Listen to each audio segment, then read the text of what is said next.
precious blood. He really... Hey everyone, Henriello here, welcome back. We are starting off our Halloween month reactions with Nosferatu from 1922. There's a Nosferatu remake which will be released at the end of 2024. So I've decided to watch this movie first, and maybe I will also react to the trailer for the 2024 remake. There are a few versions for this 1922 movie. I'm not exactly sure which version that I have, but I tried to find a better quality one. Are you ready? Let's go. Oh, from the novel Dracula. Okay. Does this word not sound like the deaf bird calling your name at midnight? Beware you never say it, for then the pictures of life will fade to shadows. Haunting dreams will climb forth from your heart and feed on your blood. I just said it a few times during the intro. I have reflected at length on the origin and passing of the Great Death in my hometown of Wisborg. Here is its story. Once in Wisborg lived a man named Hutter and his young wife Ellen.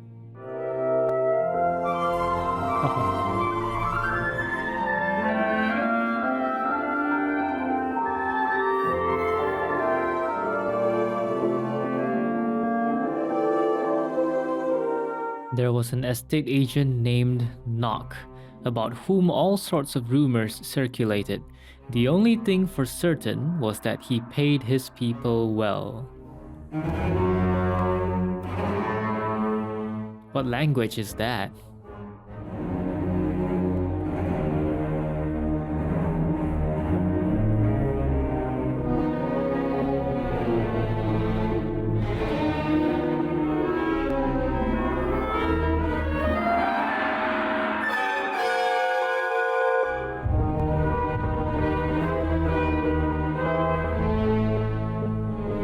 That looked more like a church than a house.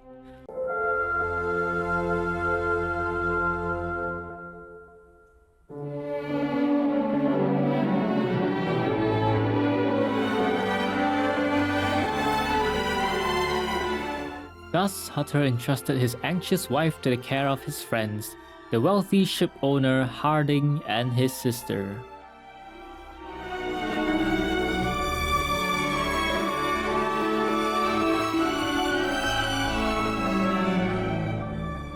I guess they will probably be separated for months.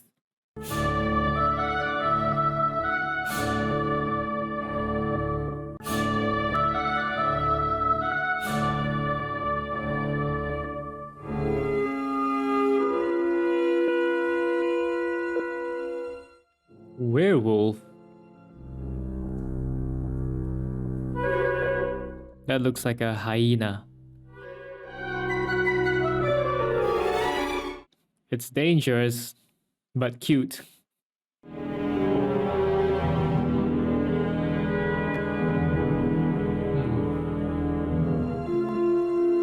Fields of the Black Death.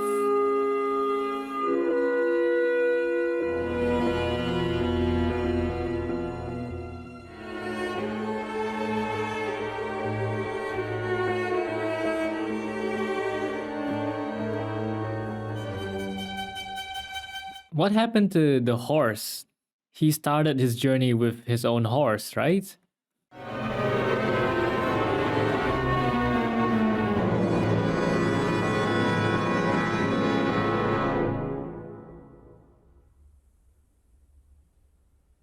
Oh, even the horses are covered.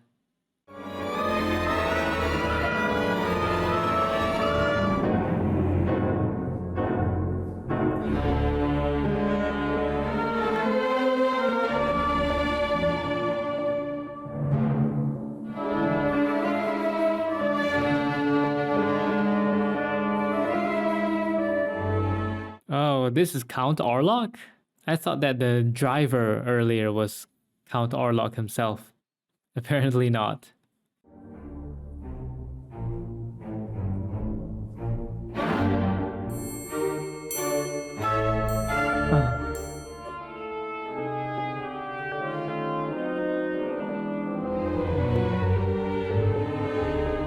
Don't tell me he's going to lick it. Precious blood. He really sucked on his thumb. That is weird.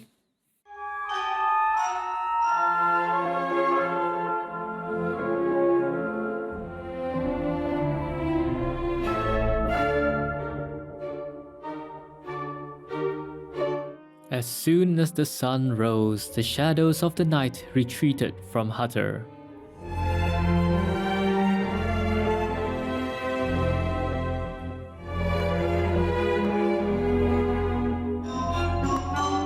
What?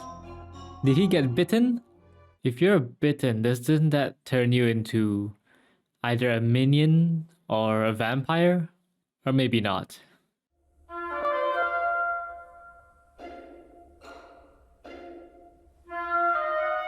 My darling, dearest, do not be troubled that your beloved is far away. The mosquitoes are a terrible nuisance. Two just bit me on the neck, side by side, quite close together. I'm sorry to say that wasn't because of mosquitoes. One dreams deeply in this desolate castle, but don't let that frighten you.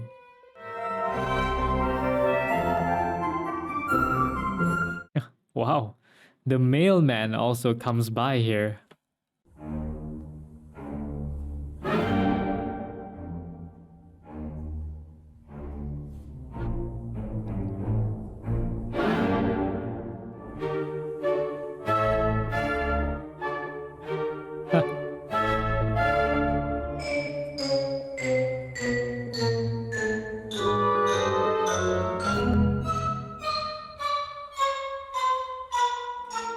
At night, that same Nosferatu digs his claws into his victims and suckles himself on the hellish elixir of their blood.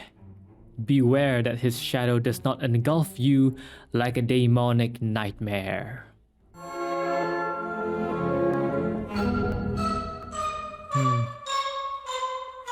There's no handle on the door?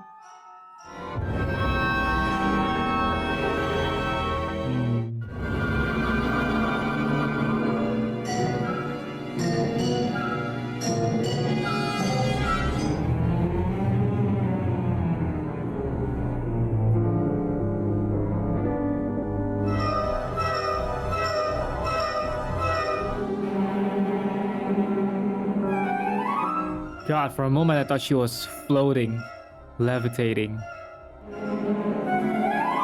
Ooh.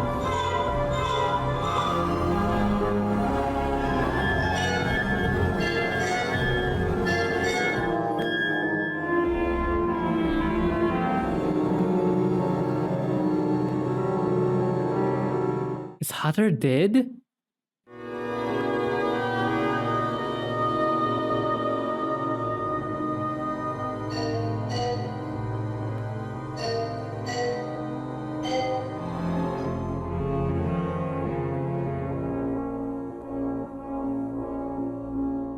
Blood congestion. The doctor described Ellen's anxiety to me as some sort of unknown illness, but I know that on that night, her soul heard the call of the death bird. Nosferatu was already spreading his wings. At dawn, Hutter set out to investigate the horrors of the previous nights. Okay, Hutter is still alive. Count Orlok took his blood, not his life.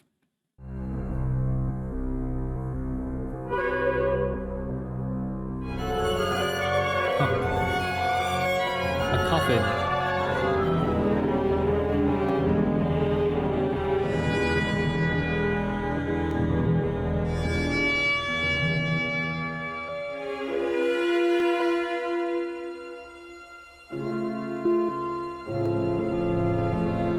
Wait, why are you still here? I thought he'd be out of the castle by now. Run away, escape.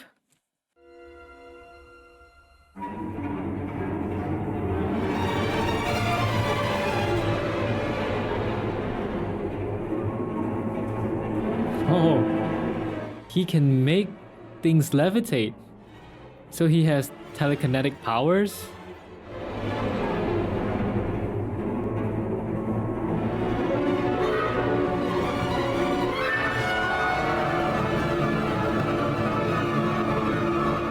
The raftsmen were oblivious to the strange cargo they piloted downstream.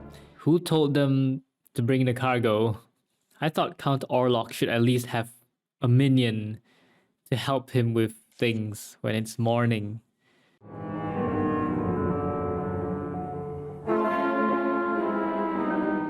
Nosferatu was coming. Danger was on its way to Wisborg. Caskets filled with dirt were loaded onto the double-masted schooner, Empusa.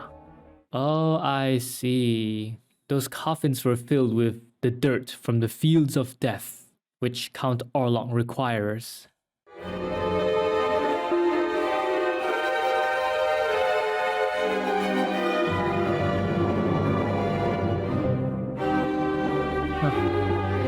Imagine if the workers had poured out the coffin with Count Orlok in it.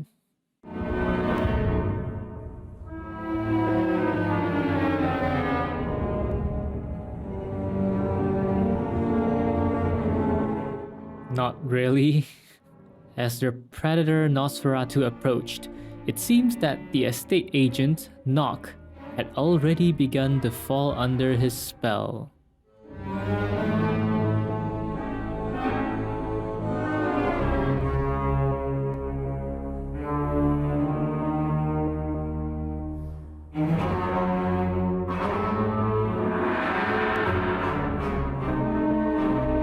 I assume he was catching flies and eating them.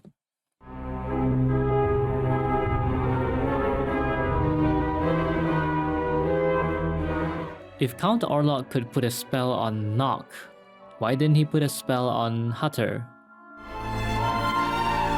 Ooh, if you add color to the scene, it would be very beautiful.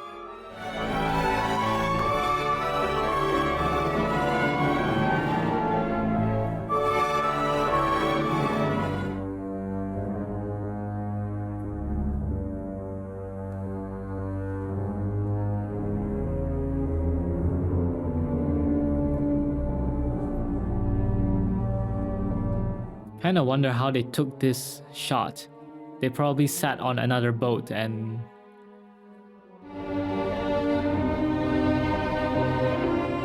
A plague epidemic has broken out in Transylvania and in the Black Sea ports of Varna and Balas.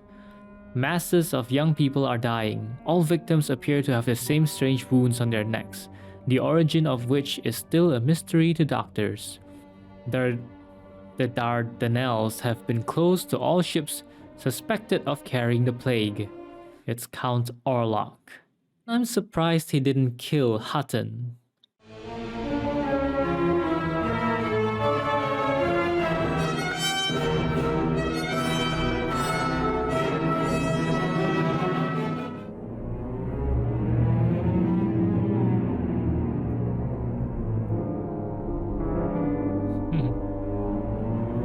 The first sailor that was infected pulled the whole crew down into a dark, watery grave.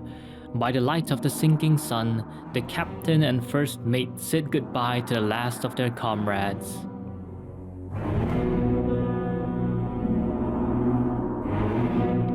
Oh, they immediately dumped the body into the ocean. Right, they can't bring it back to land because they think it's the plague. Then who's gonna drive the ship? The captain can't do it alone.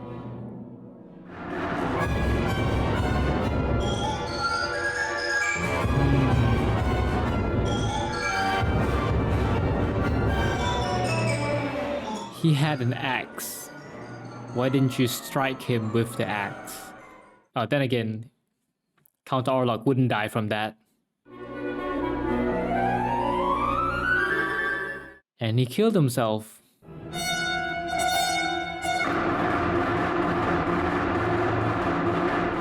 The death ship had a new captain. What if there's a storm? Who's gonna raise the mast, handle everything else? It is difficult to say how the weakened young Hutter was able to overcome all the obstacles of the trip home. Meanwhile, the deadly breath of Nosferatu filled the sails. Okay, I read a bit too slow.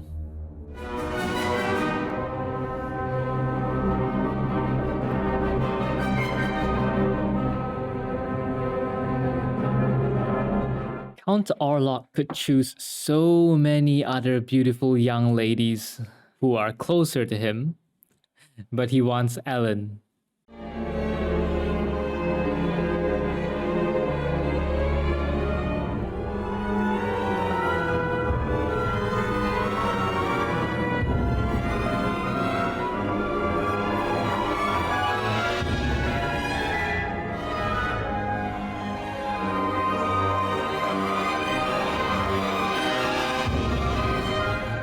I have wondered for a long time why it was said that Nosferatu took his coffins filled with dirt with him. I have surmised that vampires can only draw their shadowy strength from the cursed earth in which they were buried.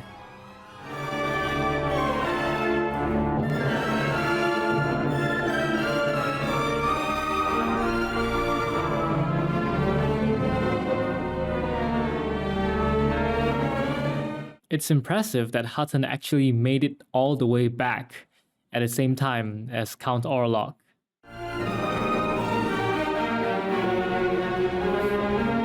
Not yet. Count Orlok has moved in across your house. Oh. He can also phase through doors.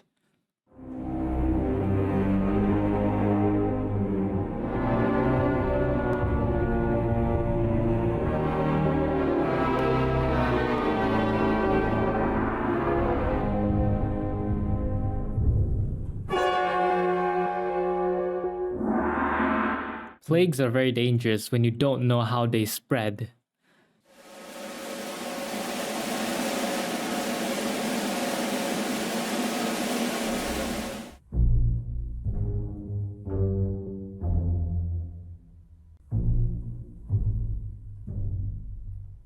Since they have no cure for the plague, those who get the plague can only accept death.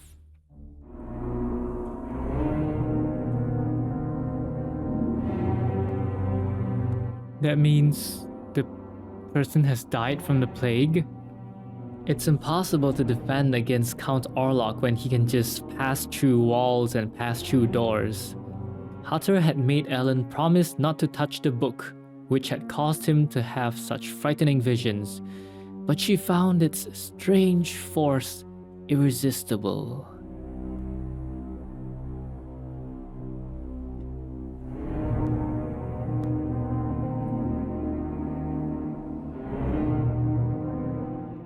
Deliverance is possible by no other means but that an innocent maiden maketh the vampire heed not the first crowing of the cock. This done by the sacrifice for her own blood. So, expose the vampire to sunlight. Why is the K written like an R?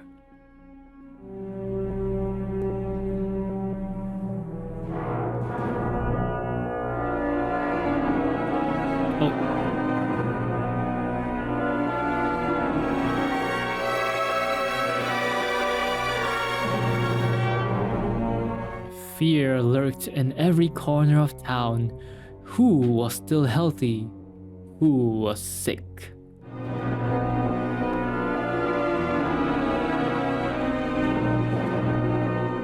The town was paralyzed by fear. They were looking for a scapegoat. They chose Knock. A scapegoat for what? For the plague? But of course, if you really think about it, Knock indirectly led Count Orlok here.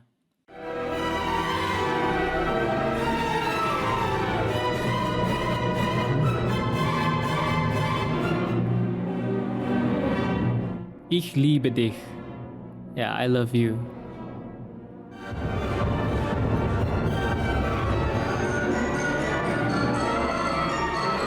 I wonder if the entire town attack Count Orlok, then even the Count has to run away. He can't face so many people alone, right?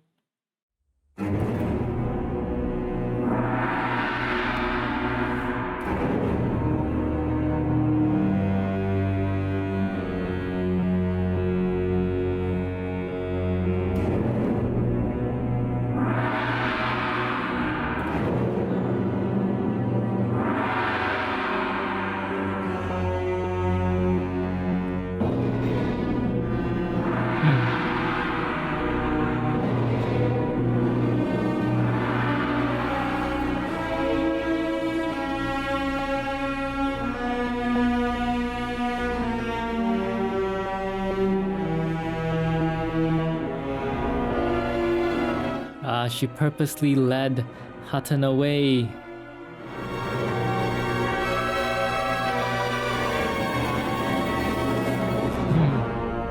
Oh, that's a good play with the shadows.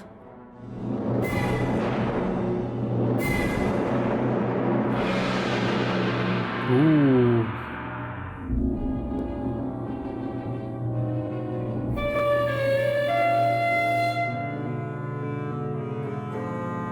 She has to make him ignore the first crow.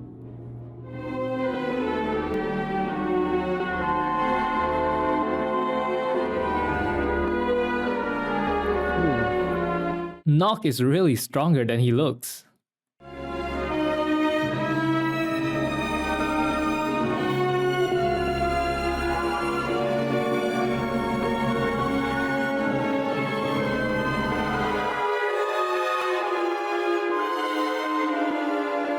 He died just like that. Okay. Oh, Ellen is still alive.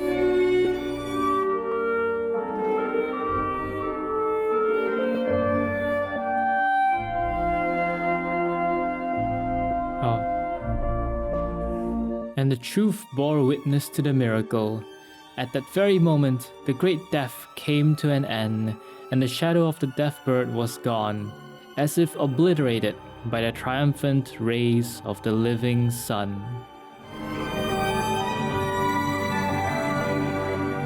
Okay, the first thing that I want to check out is Nosferatu. Nosferatu has been presented as an archaic Romanian word synonymous with vampire. This Nosferatu movie was banned in Sweden due to excessive horror.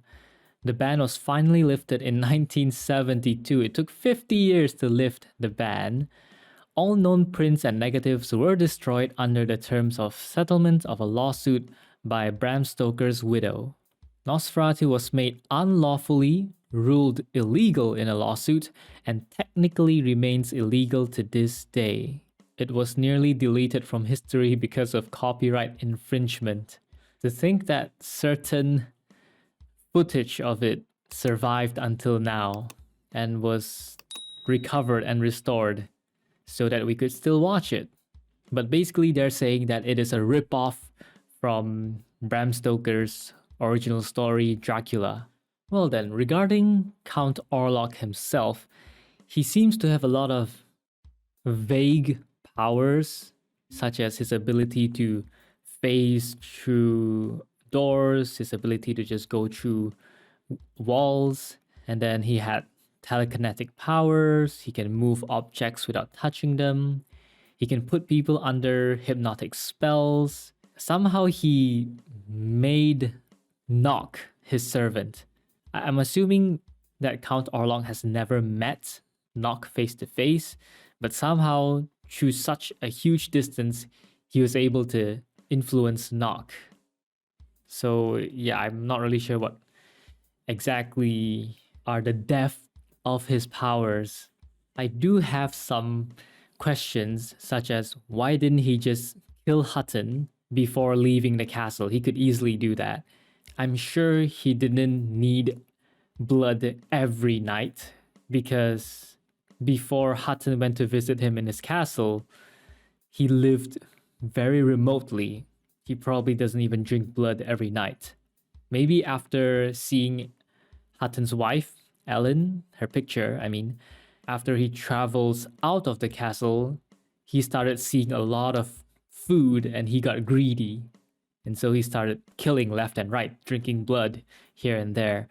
The next question that I have is, why Ellen? I'm sure there are many, many, many other beautiful ladies, beautiful women he could choose to drink blood from. But I guess since he's an immortal, he can do whatever he wants. If he wants Ellen, he's gonna travel all the way to Ellen. Like, what else is he gonna do with his time? He's immortal. The way he died, though, it feels a little anticlimactic. Firstly, I don't see Ellen doing anything. All she did was lay there and get her blood sucked. So how did she lure him or distract him until the rooster crowed? It didn't seem like she did anything at all except offer her blood. Count Orlok has drank many people's blood.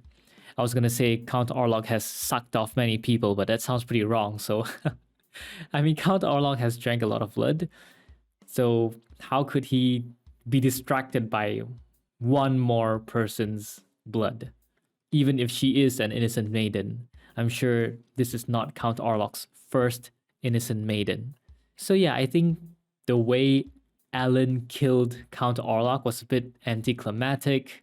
Of course, the scene with Count Orlok facing the sun and then disappearing, that's fine. That's probably the best effects that they could do. Given the technology they had at the time, that was fine. But it just feels so silly that Count Orlok would be so careless and get himself killed. But anyways, I'm sure back in 1922 the effects were amazing and the whole story, the whole plot, it was absolutely horrifying. Personally, I did not feel the horror from the movie, probably because movies nowadays make much more effective horror effects. Nosferatu is an interesting movie to watch just to see how it is. And it is also the oldest movie that I have watched on my channel. It's over 100 years old. Next, I will watch the trailer for the 2024 Nosferatu remake. But for now, I will end the video here. What do you think about this 1922 version of Nosferatu? Let me know your thoughts down in the comments below. Hope you enjoyed my reaction, and I will see you in the next video. Peace.